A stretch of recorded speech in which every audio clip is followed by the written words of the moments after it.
আজি আমাৰ যি এক্স বি এল টি আগত বি এল টি আছিলে যিসকলে বড়ো জনগোষ্ঠীৰ ৰাজনৈতিক অধিকাৰৰ কাৰণে সংগ্ৰাম কৰিছিলে সেইসকলে 2003 চনত চুক্তি কৰি এক্স বি এল টি হ'ল আৰু এক্স বি এল টিয়ে ৰাজনৈতিকভাৱে সামাজিকভাৱে বিভিন্ন দিশত তেখেতসকলে কাম কৰি আছে কিন্তু আজিৰ সময়ত এক্স বি এল টিৰ যিখিনি আমাৰ লিডাৰসকল আছে সেইসকলে অনুভৱ কৰিছে যে বি এল টিৰ এটা সংগ্ৰামী ইতিহাসটো জীৱিত কৰি ৰাখিবৰ কাৰণে এই এটা ইতিহাস হয় এটা ভৱন ইয়াত নিৰ্মাণ কৰিব লাগে আৰু এই ভৱন কাম গেষ্ট হাউচৰ নিচিনা হ'ব কাৰণ X B L T upper আছামতে হওক বা আমাৰ ধেমাজিতে হওক কাৰ্বি আংলং চবতো আছিলে সেইসকলে বিভিন্ন সময়ত কোকৰাঝাৰত আহিলে থাকিবলৈ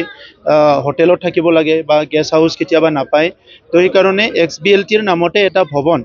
নিৰ্মাণ কৰাৰ কথা কৈছে অলৰেডি 1 কোটি টকা ইয়াৰ কাৰণে চেংচনৰ প্ৰচেছ কৰা হৈছে আৰু চেংচনটো হৈ গ'ল তো 1 কোটি টকাৰ এটা ভৱন নিৰ্মাণ কৰিব আমি বড়ো জনগোষ্ঠী বহুত সময়ৰ পৰাই ক'ব লাগিব যে যিসকলে সংগ্ৰাম কৰি বড়ো সাহিত্য সভাই সংগ্ৰাম কৰি বড়ো ভাষা সংস্কৃতি বড়ো লিপি আনিব পাৰিছে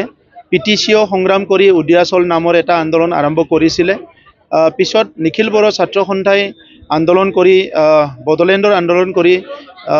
1993 ত BSc চুক্তি হৈছিলে ইয়াৰ পিছত পুনৰ আজিৰ সময়ত আমি ক'ব লাগিব বড়ো সাহিত্য সভা নিখিল বড়ো ছাত্ৰ সন্থা এক্স বি এল টি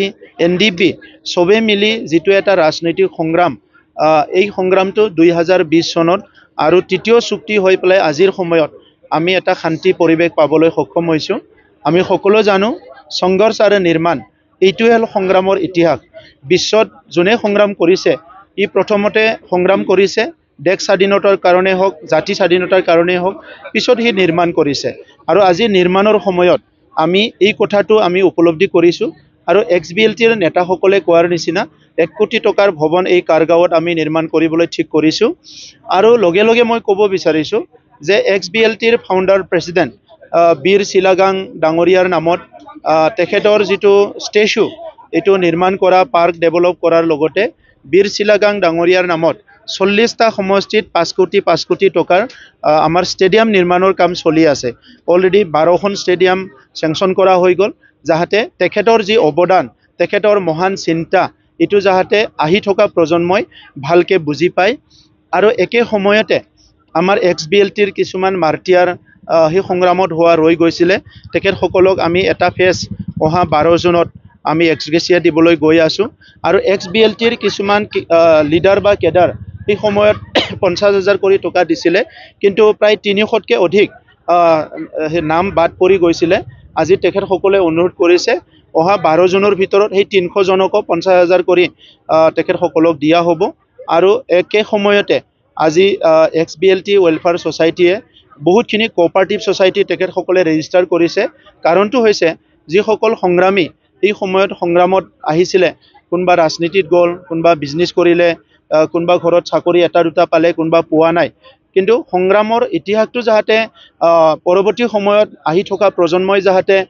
ইয়াৰ ওপৰত এটা বেলেগ এটা দৃষ্টিভংগী ল'ব লগা নহয় এই কাৰণে প্ৰত্যেকজনে যাহাতে সংস্থাপন হয় প্ৰত্যেকজনে যাহাতে সুস্থ এটা শৰীৰ লয় নিজৰ পৰিয়ালৰ লগতে জাতিটো কেনেকৈ আগুৱাই নিব বিচাৰিছিলে সেই কামখিনি কৰি যাব পাৰে হেতু লক্ষ্য ৰাখি